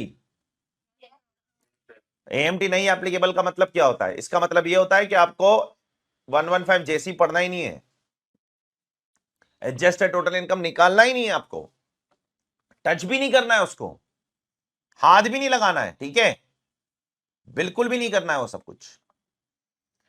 अब आगे बढ़ते हैं. ठीक है, ध्यान से सुनना मेरी बात. अब आते हैं, डिसीजन लेने का टाइम आ चुका है. बोलो Yes, sir. सर, ये रेजिम क्या मुझे बाय डिफॉल्ट मिलेगी? बाय डिफॉल्ट कुछ करने की जरूरत नहीं है. आला काट है ये, थाली में परोस के टेबल पे आएगा, तुम्हारे वेटर लेके आएगा. बुफे नहीं है ये. बुफे में मेहनत करनी पड़ती है, उठ के जाओ लेकर आओ घड़ी घड़ी. कभी कभी कंटाल आता है तो बस छोड़ यार, बस हो गया, पेट भर गया. तो बाय डिफॉल्ट यही देंगे, ग्रीन वाली. हाँ, ये ग्रीन वाली देंगे बाय डिफॉल्ट. नहीं, मेरे को पुराने वाले में जाना है तो ऑप्ट करो, फिर आ जाओ, आ जाओ. From AY 24-25 option under 115 BAC subsection 6 to avail the benefit of optional regime. From AY 24-25 default tax regime under 115 BAC is available for individual HUF blah blah blah. However, these assessees can opt for the optional tax regime by exercising the option under 115 BAC subsection 6. So no. जो new है, जो है ना ये अपनी नई वाली regime, default वाली, डिफॉल्ट, डिफॉल्ट मतलब न्यू, ठीक है बेटा। इसका सेक्शन है 115 BAC, सब सेक्शन 1A, क्या है 1A है, 1A। और जो अपनी ओल्ड वाली है ना, ओल्ड वाली, उसको आपको ऑप्ट करना है 115 BAC सब सेक्शन 6 के अंदर। कहां ऑप्ट करना है, सब सेक्शन 6 में ऑप्ट करने का ऑप्शन दिया है, ठीक है। हाँ, तो नंबर में कंफ्यूजन नहीं होना चाहिए प्लीज, इसलिए देखो शुरुआत में हमारे सेक्शन के वहां पर 115 BAC सब सेक्शन 1 लिखा होना चाहिए, जहां तक मैं जानता हूं। अगर नहीं लिखा है तो आप लोग लिख लो प्लीज यहाँ पर, आप सब सेक्शन लिख लो please. 1A, optional regime will be operate under this section.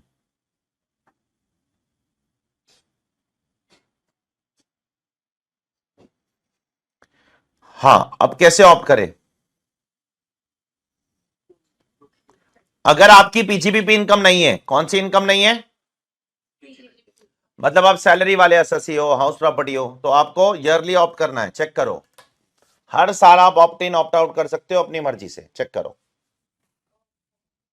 मतलब इस साल मेरे को अच्छा लगा तो मैं आ जाऊंगा, अगले साल मुझे ये रेजिम अच्छी नहीं लगी तो मैं ओल्ड में चले जाऊंगा, फिर उसके साथ अगले साल मेरे को वापस से न्यू आना है तो न्यू में आ जाऊंगा। दोनों आप ऐसे आगे निकल सकते हो, बाहर जा सकते हो, आ सकते हो, ठीक है। ये बढ़िया है, यस। तो सैलरी वाले के पास ऑप्शन है, हाउस प्रॉपर्टी वाले के पास ऑप्शन है, क्लियर बेटा। हाँ, अभी एग्जांपल पढ़ लेते हैं। X is an individual and does not have any PGBP income for AY 24-25। If he does not exercise any option तो क्या होगा, बोलो। He has to pay the tax under the parameters of default regime, correct beta? If however he exercised the option for the optional regime along with the return of income under 139(1), the option will be valid only for AY 24-25, okay? For the next year he may or may not choose to pay tax under optional regime. If he does not exercise any option for AY 25-26, he will be governed by the default tax regime, correct? Yes, sir. Conversely, if he wants to pay tax under the optional tax regime, he will have to exercise a fresh option, okay? हर साल आपके पास option है, आना है आओ, नहीं तो फिर default regime में चले जाओ, ठीक है। सारे डिडक्शंस की बलि चढ़ा दो, एक आम आदमी को तकलीफ में डाल दिया इन्होंने। पहली बात बोलते हो आईटीआर भरना बड़ा आसान है, खुद ही भर सकता है आम आदमी, और फिर बाद में ये ऑप्शन में उलझा देते हो तो कैसे भरेगा।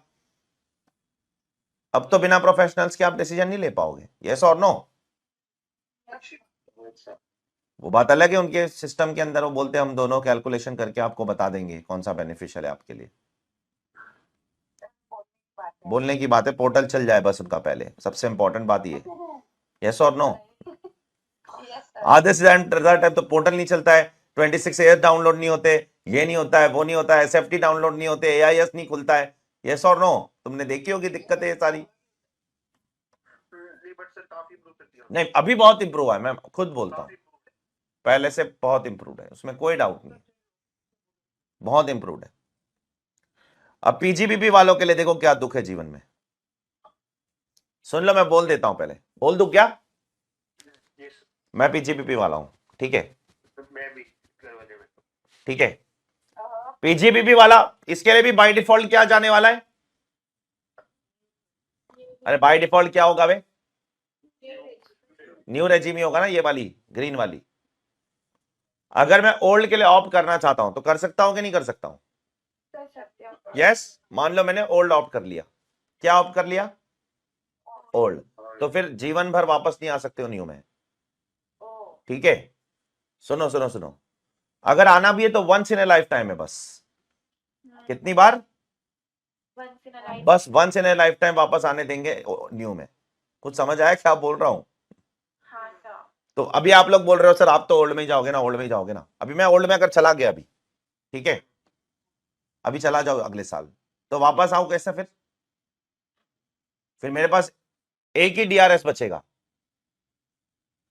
बस एक ही डीआरएस दिया है। डीआरएस समझते हो ना, क्रिकेट मैच देखते हो थोड़ा बहुत, तो डिसीजन रिव्यू सिस्टम 2 डीआरएस देती है ना, आईसीसी भी दो डीआरएस देती है, सीबीडीटी एक ही देती है, ठीक है, एक बार ऑप्ट आउट करके वापस आ सकते हो न्यू रेजिम में, फिर उसके बाद वापस आने नहीं देंगे पीजीपीबी वालों को, ठीक है। सर वो ऑप्ट आउट एक साल में कर सकते हैं, जैसे इस साल आपने वो करा और उसी साल रिवाइज करना नहीं कर सकते, सेम साल में नहीं कर सकते opt out.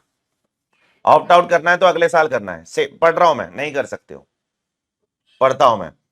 If the assessee that is individual HUF AOP BOI has business और profession income and no option is exercise, तो क्या होगा? Complete the sentence. By default regime. You will be governed by default regime. Is it clear to everyone till here? Yes, sir. हाँ, the SSC can avail the benefit of optional tax regime by exercising what 115 BSc subsection 6. कर सकता है ना? कर सकता है. Such option can be exercised on or before the due date, and such option once exercised, very important line, shall be applied to subsequent year as well. अगले साल वापस से फॉर्म भरने की जरूरत नहीं है तुमको, ठीक है? जैसे यहां पर भरना पड़ेगा ना हर साल, बताइए। हाँ सर. यहां बाय डिफॉल्ट अप्लाई हो जाएगा तुम्हारे लिए old regime. However, once the option once exercised for any previous year can be withdrawn, circle only once for a previous year other than the year in which it was exercised. Pranav समझ गया बेटा? प्रणव क्या बोल रहा है? ये साल मैंने ऑप्शन एक्सरसाइज किया, ठीक है, ओल्ड का, सुनो ना, तो मैं इसी साल क्या रिटर्न रिवाइज करके उसको विड्रॉ कर सकता हूं? नहीं पॉसिबल है। पढ़ो, अगले साल विड्रॉ कर सकते हो आप, जिस साल में ऑप्ट किया उसी साल में उससे बाहर निकल नहीं पाओगे अब आप। अरे are you clear? Please tell me ना। Yes, sir.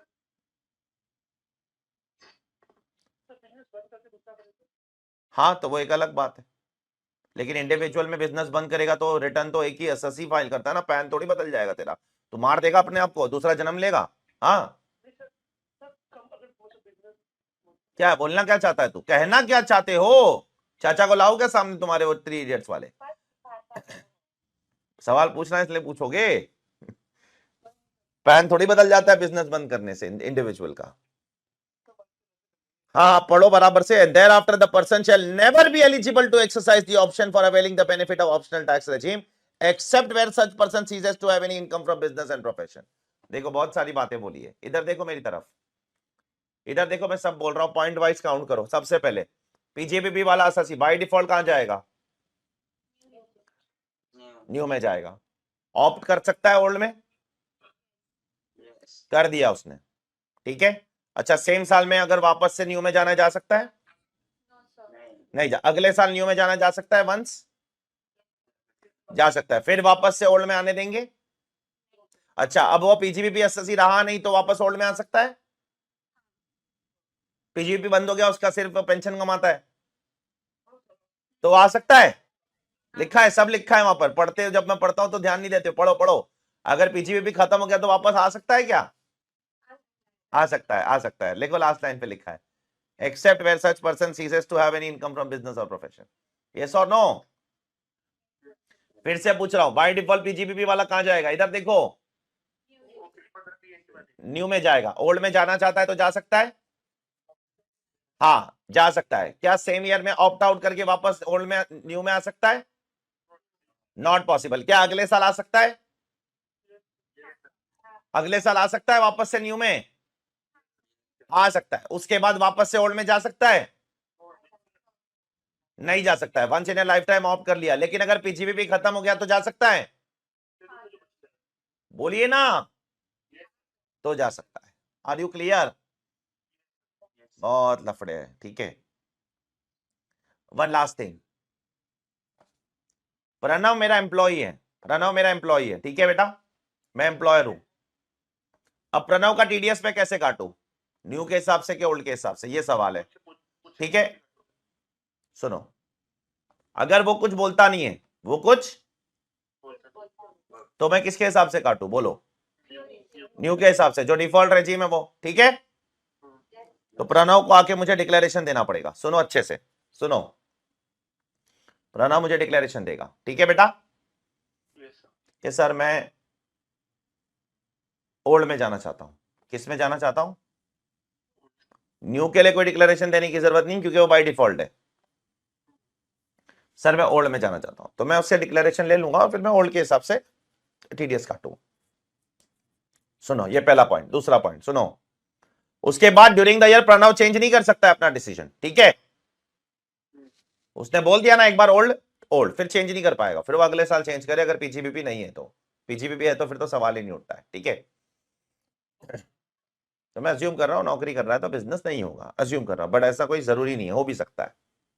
शाम को गया तो मोमोज रेडी रहता हूँ। हाँ तो बाद में बताता हूँ क्या बोला उसने, ठीक है। इधर देखो इधर देखो, इधर देखो। हाँ मैंने मोमोज सुने। शाम में और मोमोज की रेगड़ी लगाता है शाम में, ठीक है चंडीगढ़ में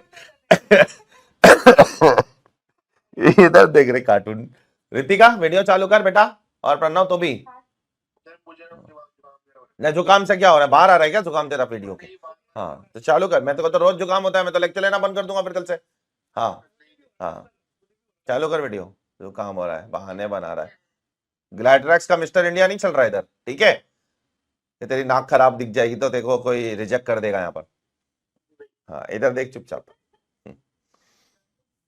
हाँ तो सुनो क्या बोल रहा था मैं, प्रणव मुझे क्या देगा, डिक्लेरेशन कि सर मेरा टीडीएस ओल्ड के हिसाब से काटो, फिर मैं ओल्ड के हिसाब से काटूंगा, ड्यूरिंग द ईयर बदल नहीं सकता है वो, ठीक है। ड्यूरिंग द ईयर बदल नहीं सकता है फिर वो। अच्छा ये सुनो ना, इसका डिक्लेरेशन देना मुझे ऑप्शन ऑप्ट करना के बराबर नहीं है। प्रणव को ऑप्शन तो आईटीआर भरने के टाइम पे ऑप्ट करना पड़ेगा फॉर्म भर के, समझ आ रहा है मैं क्या बोल रहा हूं?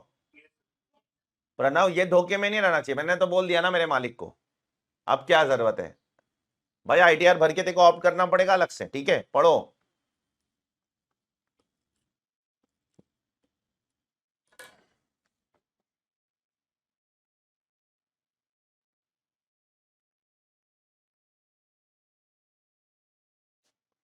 तो ये है ये भयंकर प्रोविजन।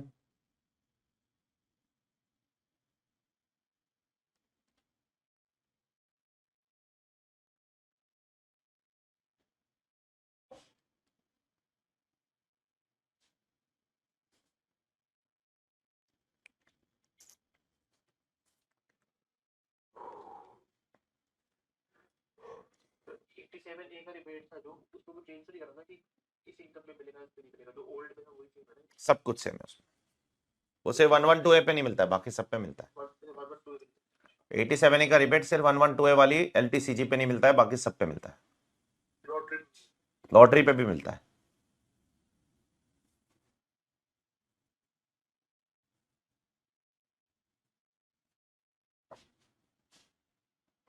ठीक है,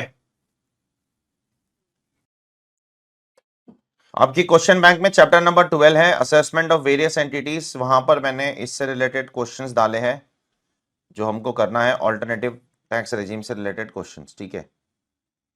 3 क्वेश्चन है, question number 11, question number 12, question number 13।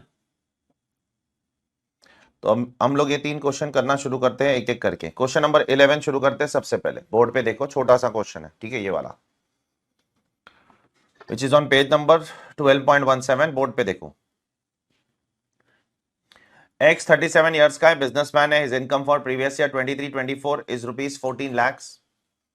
Besides, saving bank से 21,000 रुपए का इंटरेस्ट भी कमाता है और एनुअली कंट्रीब्यूट करता है पीपीएफ में 1.5 लाख रुपए। X wants to know whether he should opt for regular tax regime from AY 24-25। अपने को पता लगाना है उसके लिए कौन सा रेजिम बेटर है, ठीक है। अब दोनों रेजिम के अंदर पहले टोटल इनकम निकाल के दो तुम लोग फटाफट, चलो। दोनों रेजिम में टोटल इनकम निकालो, 12.17 बेटा। क्या करेगा वो, टेक्स्ट बुक में नहीं है, क्वेश्चन बैंक में बेटा। हाँ सब कुछ एक ही जगह रखा है ना मैंने, ताकि क्या अननेसेसरली आपको मल्टीपल बुक्स नहीं, एग्जाम के दिन कलर बुक और ये बस, ज्यादा मगजमारी करने का टाइम नहीं है अपने पास। तो सारा मॉड्यूल सब कुछ कवर्ड है इसमें, आईसी खोलने का खोल तू, ठीक है, तेरी मर्जी, बिंदास खोल तू, इतना टाइम नहीं है किसी के पास। आईसीआई मॉड्यूल से एक्स्ट्रा ही है, आईसीआई मॉड्यूल में एक भी क्वेश्चन नहीं है न्यू रेजिम पे, ये सारे क्वेश्चंस हमारे हैं, इंस्टीट्यूट के मॉड्यूल में नहीं है एक भी। आईसीआई मॉड्यूल में आपको past RTPs MTPs mock test paper भी नहीं मिलने वाले,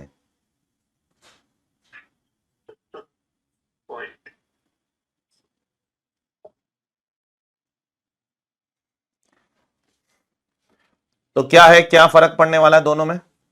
कर रहा हूँ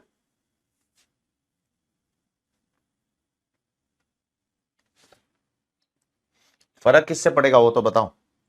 ओल्ड शेप होगा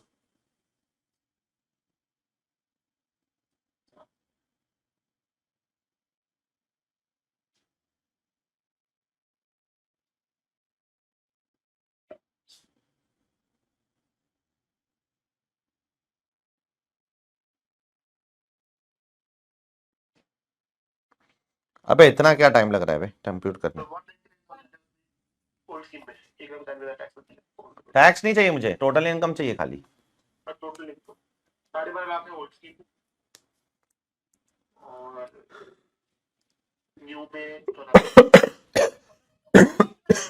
जी सर। हाँ बेटा, 50 12.5 लाख किस में है? ओल्ड स्कीम और न्यू में तो 14 लाख डायरेक्टली आ जाए, 14,21,000 बराबर। यस सर चलो देखते हैं, जिसको नहीं आया कोई दिक्कत नहीं है। देखो दोनों में पीजीबीपी इनकम तो सेम ही आने वाला है, करेक्ट? 12,61,000। हाँ जो भी है नीचे मेरा, मेरे को आंसर नहीं याद है बेटा, मैं अभी देख के बता रहा हूँ, मेरे को नहीं याद है बेटा आंसर, ठीक है? पहली बार कर रहा हूँ मैं भी ये क्वेश्चंस, ठीक है? तो आई डोंट रिमेम्बर बिकॉज मैंने किया ही नहीं, पहली बार कर रहा हूँ मैं, क्योंकि पहली बार ही तो आया ये 1421 1421, ठीक है? अब यहाँ पर आपको रेगुलर रेजिम मतलब जो पुरानी रेजिम है उसमें 1.5 लाख रुपए का आपको पीपीएफ का डिडक्शन मिलेगा, 10,000 का 80 टीटीए, ये दोनों ब्लॉक्ड, करेक्ट?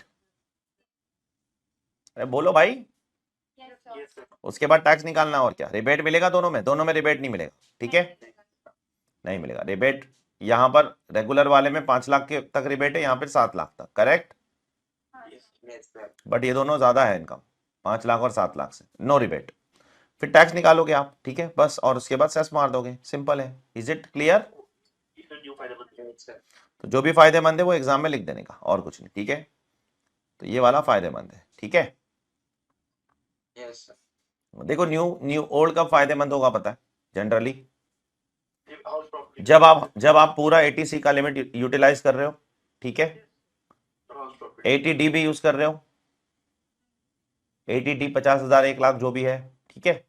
1 लाख तक है ना? पेरेंट्स अगर सीनियर सिटीजन है तो, खुद भी सीनियर सिटीजन है तो बताइए ना। Yes, और हाउस प्रॉपर्टी का एसओपी लॉस यूटिलाइज कर रहे हो, ठीक है? तो पक्का फिर ओल्ड वाला। या फिर आप बहुत अमीर हो अच्छा हाँ, या बहुत नहीं, बहुत अमीर है तो कैसे? बहुत अमीर होगा तो सरचार्ज। 60% और 25% नहीं ना, तो वो तो न्यू न्यू ही बेटर है ना, ओल्ड कैसे बेटर हो सकता? न्यू बेटर तो यहाँ मैं ये बता रहा हूँ ओल्ड कब बेटर होगा, अच्छा sorry. यस और नो? ओल्ड कब बेटर होगा ये बता रहा हूँ ना बेटा। बहुत अमीर हो तो फिर तो न्यू ही बेटर है, 25% सरचार्ज के हिसाब से। 2 करोड़ के ऊपर इनकम है तो, 5 करोड़ के ऊपर है तो स्पेशली, ठीक है? जो ऋतिका वितिका के लिए ठीक है, एप्लीकेबल हो सकता है वो सब, ठीक है?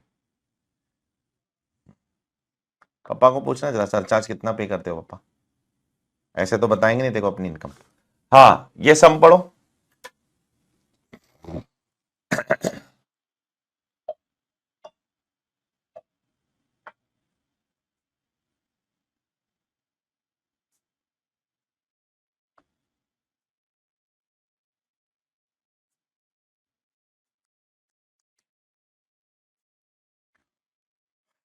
X 44 years is a businessman, PGBP 71,88,000। अब मैं पढ़ते जाता हूं, आप लोग एक एक साथ में बोलते रहो क्या होएगा, ठीक है? नेशनल लेबोरेटरी को डोनेशन दिया 40,000। सुनो न्यू में क्या होएगा, न्यू में न्यू में बेटा नहीं मिलेगा। पहले न्यू बोलो फिर ओल्ड बोलो। ओल्ड में क्या होगा? Old में मिलेगा. मिलेगा। Revenue expenditure on scientific research, मेरे 25 एक न्यू में क्या होगा? न्यू में भी मिलेगा। हाँ 3511 मिलता है। चिल्ला चिल्ला के पागल जैसा बोल नहीं रहा हूं इतनी बार कल से। ओल्ड में तो मिलेगा ही। कैश बिल ऑफ 35,000, नहीं. ये तो दोनों में डिसअलाउ हो जाएगा, ठीक है? पीजीबीपी में, correct or not? Yes, sir. Next dividend income, फिर वो आईएफओएस में डाल दो, पीजीबीपी से माइनस कर दो, करेक्ट? Yes. फिर वो रिफंड ऑफ इनकम टैक्स भी आईएफओएस में डाल दो, पीजीबीपी से माइनस कर दो। नहीं आईएफओएस में नहीं आएगा, सिर्फ रिफंड आया, इंटरेस्ट नहीं आया, चेक करो। अच्छा कुछ भी जो होगा इंटरेस्ट नहीं आएगा ना, फिर इंटरेस्ट है नहीं तो आईएफओएस में क्या जाएगा? क्लियर, सिर्फ माइनस कर दो बस, correct. Yes, sir. Now X is entitled to claim the following deductions which are not debited to PNL. PNL में डेबिट नहीं किया है, तो एडिशनल डेप्रिसिएशन न्यू में क्या होएगा, नहीं मिलेगा, ओल्ड में माइनस कर दो, correct. Yes, sir. Yes. Donation to prime minister relief fund नहीं मिलेगा। न्यू में क्या होएगा, नहीं मिलेगा। ओल्ड में, मिलेगा। ओल्ड में मिल जाएगा 80G में, और 80JJ डबल ए न्यू में क्या होएगा, मिलेगा। 80JJ डबल ए मिलता है, राइट, Yes, sir. वो दोनों में मिलेगा। और 80C 80D 80E 80E भी, कुछ नहीं मिलेगा। ये सब कुछ नहीं मिलेगा न्यू में, ओल्ड में सब मिल जाएगा, ठीक है। हाँ तो सम देख लो फटाफट और इसका टैक्स कैलकुलेशन देख लो, सिंपल क्वेश्चन है।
ठीक है, टैक्स कैलकुलेट करना, ठीक है, देख लो, कोई बहुत बड़ी चीज नहीं।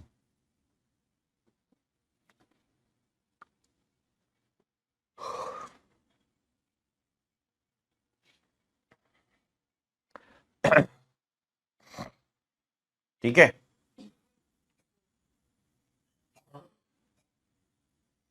सरचार्ज लगा रहा हूं मैं 10% दोनों जगह, ठीक है, क्योंकि टोटल इनकम 50 लाख से ज्यादा 1 करोड़ से कम है, क्लियर। Yes, sir.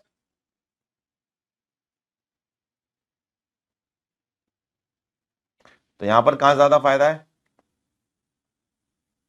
फिर से न्यू में ही है ना,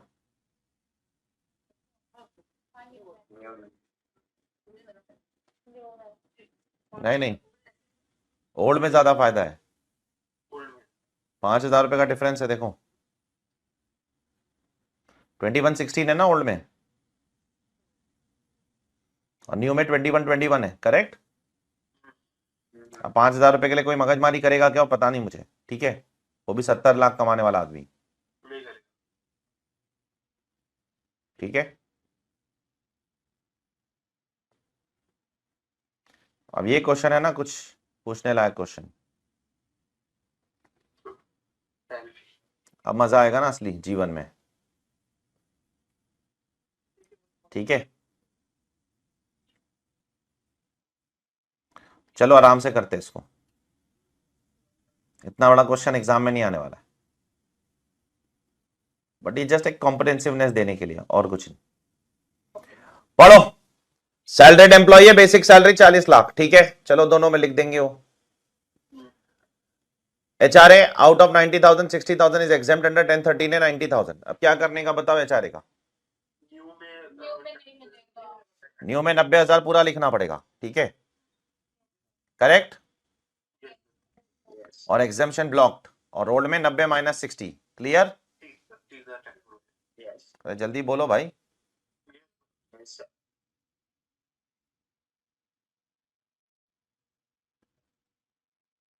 perquisite in respect of car and driver for official and private use. अब ये थोड़ा थोड़ा तुम्हारे लिए टेस्टिंग हो गया, 2,10,000 रुपए दिया है परक्विजिट। अब चलो आपको याद वाद नहीं होगा इसलिए मैं बता देता हूं, ठीक है। कार भी दे रहा है, ड्राइवर भी दे रहा है, ठीक है, ऑफिशियल पर्पस प्राइवेट पर्पस दोनों के लिए यूज कर रहे हो, ठीक है। उसमें क्या होता है पता है, 1,800 रुपया गाड़ी का लगता है 12 महीना, और ड्राइवर का 900 रुपया, कुछ याद है ऐसा दुनिया में तुमको, वो भी 1600 सीसी से कम होगा, तो 1600 सीसी से ज्यादा है तो 2400 रुपया है। कुछ याद आता है? अभी यहाँ पर सीसी लिखा नहीं है तो हम लोग 1800 पकड़ के चल रहे हैं। अरे are you clear? Yes sir. तो दोनों रेजिम के अंदर टैक्सेबल होगा, ठीक है। एक्चुअल में कितना खर्चा किया उस पर डिपेंड नहीं करता है वो सब, वो गवर्नमेंट ने एक स्टैंडर्ड अमाउंट दे दिया है। यस, वो स्टैंडर्ड अमाउंट के हिसाब से आपको टैक्स लगता है, एज सिंपल एज दैट। तो सर हमें याद करना पड़ेगा सर। अभी मैं बस सेफ्टी के लिए एक बार दे रहा हूँ, ठीक है, एग्जाम में नहीं पूछेगा, डोंट वरी, ठीक है। सैलरी चैप्टर नहीं है ना, तो ये स्पेसिफिकली परक्विजिट वैल्यूएशन तो वो लोग पूछना नहीं चाहिए मेरे हिसाब से। कन्वेंस अलावेंस बताओ क्या होगा?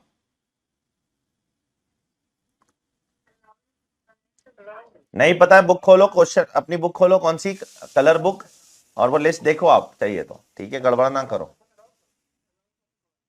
अलाउड कन्वेंस अलाउंस अलाउड है? यस। हाँ, 60,000 है, ठीक है, तो कन्वेंस अलाउंस अलाउड है, दोनों में अलाउड है, ठीक है। जितना भी खर्चा किया उतना माफ, ठीक है। यस और नो?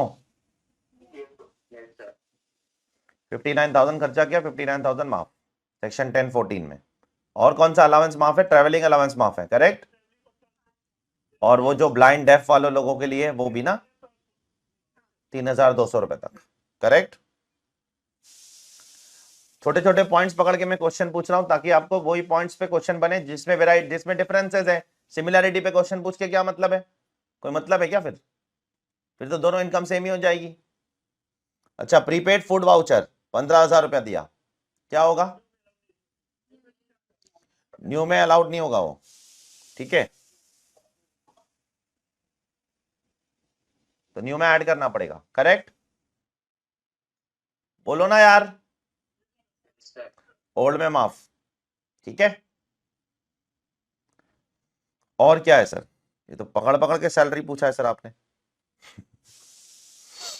LTC 1,95,000, क्या करूं? ये तो याद रहेगा सबको।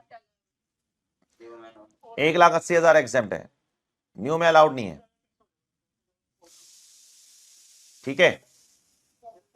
यहां पर ब्लॉक हो गया, यहां अलाउड है, clear. Yes, sir. Yes sir. Yes, sir. NPS by a limited, ये बाद में देखते हैं, ये एनपीएस को पेंडिंग रखते हैं, एकदम एंड में करते हैं, बाद में देखते हो। प्रोफेशनल टैक्स 2,000 रुपया पे किया, क्या करूं? न्यू में नॉट अलाउड, ओल्ड में मिल जाएगा। हाँ, तो ये देख लेते एक बार डिडक्शंस में, सैलरी का डिडक्शन किधर है?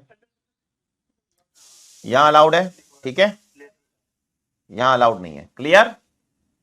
Yes sir. स्टैंडर्ड डिडक्शन दोनों में अलाउड है, क्लियर। Yes sir. अरे बोलो यार। Yes, sir.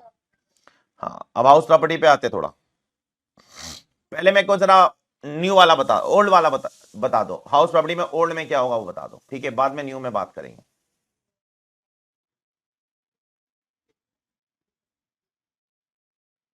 अरे भाई, जो जनरली करते हो तो क्या करोगे हाउस प्रॉपर्टी में? 3 प्रॉपर्टी, एक एसओपी है और दो एलओपी है, क्या करूं? एक आ गया अलाउड। एक आ ये आपस में, अरे नॉर्मल में क्या करोगे? जो पुराना जमाने से करते आ रहे हो उसमें क्या करोगे? सेट ऑफ कर। कितना होता है सेट ऑफ करने के बाद? कैलकुलेट करो। 185 माइनस 60 ना, 185 लॉस है आपका, और 60,000, 1,25,000 का लॉस बचता है। Can I set of that again salary?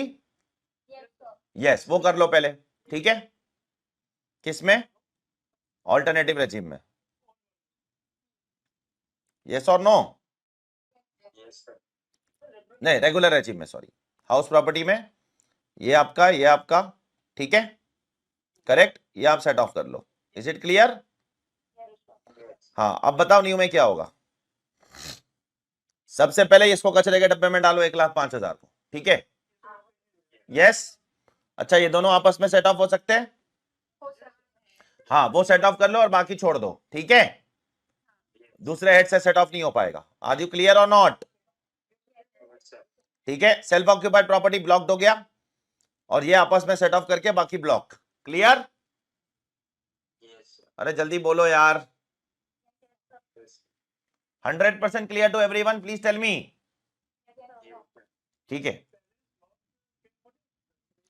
मतलब करंट ईयर में ब्लॉक हो गया ना, अभी कुछ नहीं हो सकता है, टोटल इनकम की टोटल में नहीं आएगा वो। ठीक है, अभी 800 रुपया बच्चे का माइनर इंटरेस्ट, माइनर का बच्चे का 800 रुपया, क्या करने का? ओल्ड में 800 रुपया एक्सेम्प्ट हो जाएगा, न्यू में 800 रुपया टैक्सेबल, करेक्ट। Yes. फिर उसकी एक बेटी भी है माइनर, 2000 रुपया, उसका क्या होएगा? ओल्ड 2000 माइनस होएगा,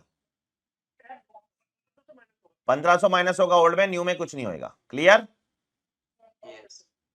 सेविंग बैंक अकाउंट 28,000 दोनों में लिख दो, करेक्ट। Yes. पीपीएफ पे इंटरेस्ट मिला, क्या करूं? दोनों में एग्जाम्प्ट हो जाएगा। देखो कितनी बारीक बारीक पॉइंट पढ़ के क्वेश्चन बनाए पूरा, जल्दी बोलो ना, पीपीएफ के इंटरेस्ट का क्या होगा? दोनों में एग्जाम्प्ट। सुकन्या समृद्धि स्कीम का इंटरेस्ट दोनों में exempt. Eighty C, eighty E, eighty D, eighty E, EEB, eighty G, new में कुछ नहीं मिलेगा, ओल्ड में मिल जाएगा पूरा का पूरा, करेक्ट। अरे हाँ या ना, मिलेगा कि नहीं मिलेगा ओल्ड में? एनपीएस वाला पॉइंट होल्ड पे रखते हैं, इसको हम लोग अभी साथ में करेंगे, ठीक है। लास्ट वाला पहले बोल दो फटाफट, फिर एनपीएस पे आते हैं। लास्ट वाला न्यू में नहीं मिलेगा, ओल्ड में मिल जाएगा, ठीक है। अब एनपीएस पे आते हैं, एनपीएस पे, ठीक है। एनपीएस यहां पर कंट्रीब्यूशन किसने किया है? एम्प्लॉयर ने। किसका कंट्रीब्यूशन है ये? और ये किसका है? एम्प्लॉय का जो कंट्रीब्यूशन होता है ना, वो एटीसीसीडी सबसेक्शन 1 में होता है। कहां होता है? और ये सबसेक्शन 2 के अंदर बेटा। अब ये वाला जो कंट्रीब्यूशन है ना, ये 80C के 1.5 लाख की लिमिट में आता है। पता है तुमको दुनिया में कुछ? ठीक है। और ये कैसे निकालता है इंसान? 10% ऑफ सैलरी। हाँ तो सैलरी निकालो, कितना है सैलरी का मतलब क्या है? जाओ चैप्टर 6 का चैप्टर खोलो। हाँ, basic plus DA in terms, ठीक है। बेसिक प्लस डीए तो इस क्वेश्चन में है नहीं, है क्वेश्चन में डीए? नहीं है, सिर्फ बेसिक ही है। तो बेसिक का 10% ले लो, कितना होएगा? 4 लाख। उसने कंट्रीब्यूट कितना किया है? 4 लाख। लेकिन 4 लाख तो मिलने से रहा उसको, ठीक है। मैक्सिमम कितना मिलेगा उसको? 1,50,000 along with other items, ATC, ATCCC, yes. हाँ, तो पहले हम लोग ये रिजॉल्व कर लेते हैं यार, ठीक है। आ जाओ, आराम से सुनना मेरी बात, ठीक है। देखो न्यू में तो छोड़ दो, कुछ नहीं मिलने वाला है, जाने दो सब, ठीक है। मुझे बताना, ऑलरेडी अपन ने यहां पर ATD ले लिया है, ATE ले लिया है, EEA, EEB, ATG, ये सब तो सेपरेट है, ठीक है। पहले वो लिख देता हूं, सब्र करना, पेशेंस रखना। ये 3,14,000 सबको क्लियर है? बोलो ना यार, एक एक करके रिजॉल्व करता हूं यार। यहां नहीं मिलेगा। फिर 10,000 रुपया ATTT है, सबको क्लियर है? सेविंग बैंक का इंटरेस्ट है ना अपने पास, कितना है? 28,000 है, क्लियर। तो ATTT मिल जाएगा तुमको 10,000 का, क्लियर है? हाँ, अब मुझे बताना कि तुम्हारा कितना कंट्रीब्यूशन है यहां पर, खुद का कंट्रीब्यूशन बताइए। 4 लाख है। ये 4 लाख रुपया तुम्हारे 1.5 लाख की लिमिट में आता है कि नहीं आता है? आता है, ठीक है। तो डोंट वरी। अच्छा, 1.5 लाख की लिमिट में ये 20,000 भी आता है कि नहीं आता है? ATC है ना, वो भी आती है। दो चीज आती है, तो डोंट वरी।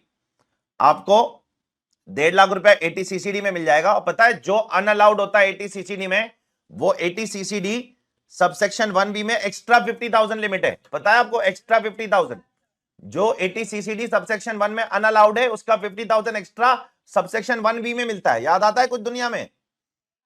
हाँ, तो इसलिए मैं देखो 1.5 लाख रुपया इधर ले रहा हूं, 1.5 लाख रुपया ये ले लिया और 50,000 इधर ले लिया। चेक करो 1B के अंदर। कुछ समझ आ रहा है दुनिया में? अरे जल्दी बोलो भाई। हाँ, अब आ रहा हूं मैं एम्प्लॉयर के कंट्रीब्यूशन की तरफ। एम्प्लॉयर का कंट्रीब्यूशन कितना है? 12% ऑफ बेसिक सैलरी, ठीक है।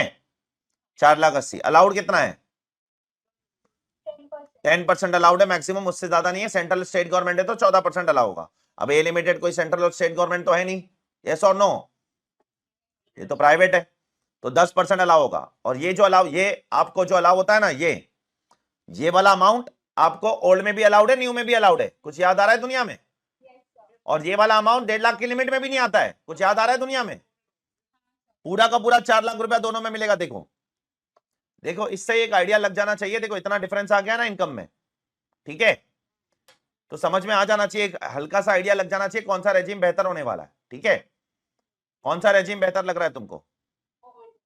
ओल्ड बेहतर लगेगा, क्योंकि इतना बड़ा डिफरेंस, बहुत बड़ा डिफरेंस होता है बेटा। अरे are you able to understand और नॉट? फिर भी टैक्स कैलकुलेट करना चाहिए। कैलकुलेट करने पे देखो ये 892, ये 1058, बहुत बड़ा डिफरेंस है दोनों में। तो ऐसा बंदा ओल्ड में जाना चाहेगा, और ये तो जाएगा ना, ये तो क्यों नहीं जाएगा? सैलरी वाला सच, ये तो इसको तो हर साल बेनिफिट है, निकलना जाना जाना निकलना, यस और नो? इसको तो ऐसा कोई इसके ऊपर कोई वो भी नहीं है, कोई ऑब्लिगेशन भी नहीं है कि आपको कंटिन्यूसली फॉलो करना है हर साल। यस?